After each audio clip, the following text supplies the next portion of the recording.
Hello students, আশা করি তোমরা ভালো আছো। আমিও ভালো আছি। আমি তোমাদের ডালিয়া ম্যাম চলে এলাম আরো একটি নতুন ক্লাস নিয়ে তোমাদের সামনে। এসকেবিইউ এর আন্ডারে যে কলেজগুলো রয়েছে, যারা এই বিভিন্ন কলেজগুলোতে পড়াশোনা করছো, তাদের যে সিলেবাস রয়েছে, সেই সিলেবাস থেকে আজ আমার আলোচনার বিষয় হচ্ছে চণ্ডীমঙ্গল আকৃতিক খণ্ড, মুকুন্দরাম চক্রবর্তী।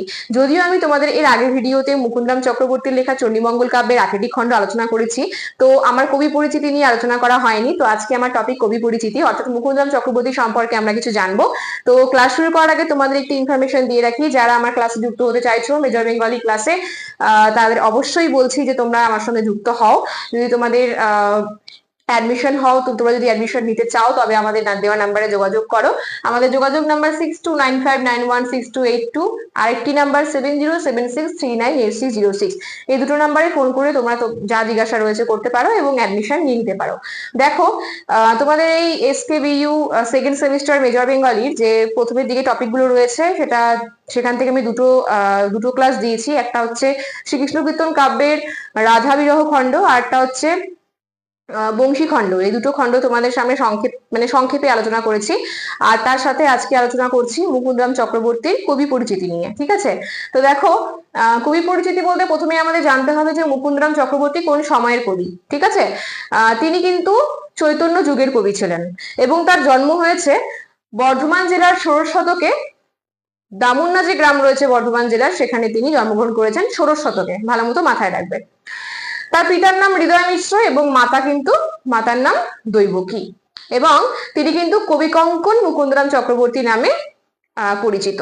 কবি কঙ্কন উপাধি কে দিয়েছিল সেটা আমি পরে বলছি। তার আরেকটি উপাধি রয়েছে, যেটা কৌলিক উপাধি বলি আমরা, মিশ্র মুকুন্দরাম চক্রবর্তীর কৌলিক উপাধি। চণ্ডীমঙ্গল কাব্য তিনি রচনা করেছিলেন। চণ্ডীমঙ্গল কাব্যের একজন শ্রেষ্ঠ কবি হচ্ছে মুকুন্দরাম চক্রবর্তী। তার এই চণ্ডীমঙ্গল কাব্যে আরো অনেকগুলো নাম আছে, যেমন অম্বিকা মঙ্গল, অভয়া মঙ্গল, নূতন মঙ্গল, গৌরী মঙ্গল। ঠিক আছে, এই নামেও তার ডাকা হয় তার কাব্যগ্রন্থকে। এই কাব্যের 4টা খণ্ড রয়েছে। চণ্ডীমঙ্গল কাব্যের প্রথম খণ্ড হচ্ছে বন্দনা খণ্ড, দ্বিতীয় খণ্ড দেবখণ্ড, তারপরে রয়েছে আকৃতিক খণ্ড এবং বণিক খণ্ড। কাব্যের রচনাকাল 1577 খ্রিস্টাব্দ।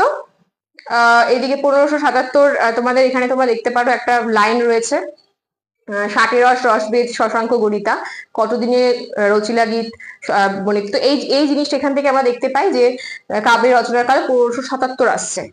প্রকাশকাল 1823 থেকে 24। তো 1823 থেকে 24-এর মধ্যে এই কাব্যটি প্রকাশিত হচ্ছে, এবং প্রকাশনায় ছিলেন, মানে সম্পাদনায় দায়িত্বে ছিলেন রামজয় বিদ্যাসাগরের সম্পাদনায় কিন্তু এই চণ্ডীমঙ্গল কাব্য প্রকাশিত হয়েছিল।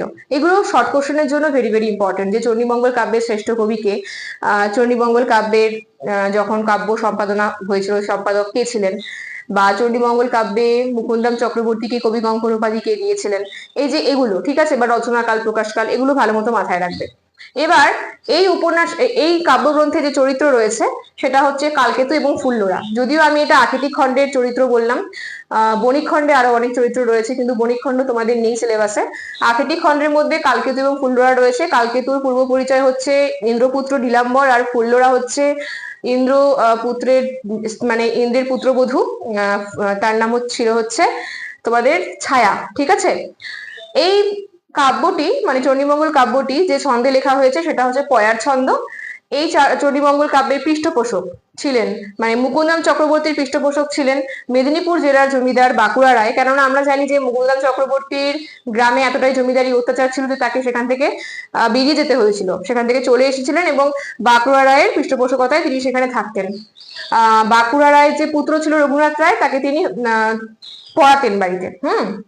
তো চণ্ডীমঙ্গল কাব্যের শ্রেষ্ঠ কবি চণ্ডীমঙ্গল কাব্যের শ্রেষ্ঠ কবি হচ্ছে মুকুন্দরাম চক্রবর্তী। কবি কঙ্কন এই উপাধিটি মুকুন্দরাম চক্রবর্তীকে দিয়েছিলেন রঘুনাথ রায়, অর্থাৎ বাঁকুড়া রায়ের পুত্র রঘুনাথ রায়, যাকে তিনি টিউশন পড়াতেন।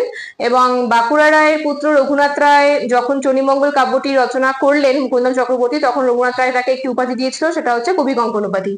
রঘুনাথের নির্দেশেই কিন্তু এই কাব্য তিনি রচনা করেন, অর্থাৎ রঘুনাথ রায় মুকুন্দরাম চক্রবর্তীকে নির্দেশ করেছিল যে তুমি এই কাব্যটি রচনা করো, তারপরে এই কাব্যটি রচনা হয়েছিল। আমরা জানি যে মুকুন্দরাম চক্রবর্তীকে কি বলা হয়, দুঃখবাদী কবি বলা হয়। ঠিক আছে, একটা সুন্দর লাইন বলছি। শ্রীকুমার বন্দ্যোপাধ্যায় তার একটি গ্রন্থে বলেছিলেন যে মুকুন্দরাম চক্রবর্তী যদি এই যুগে জন্মগ্রহণ করত, তাহলে মুকুন্দরাম একজন সার্থক ঔপন্যাসিক হতেন। ঠিক আছে, এটা বলেছিল শ্রীকুমার বন্দ্যোপাধ্যায়। তাহলে দেখো আজ আমি তোমাদের সামনে আলোচনা করলাম চণ্ডীমঙ্গল কাব্যের শ্রেষ্ঠ কবি মুকুন্দরাম চক্রবর্তীর ব্যক্তি জীবন সম্পর্কে। যারা আমার আগের ভিডিওটা দেখোনি তারা অবশ্যই দেখবে, সেখানে তোমাদের চণ্ডীমঙ্গল কাব্যের আকৃতিক খণ্ড টোটালটা আমি সংক্ষেপে আলোচনা করেছি।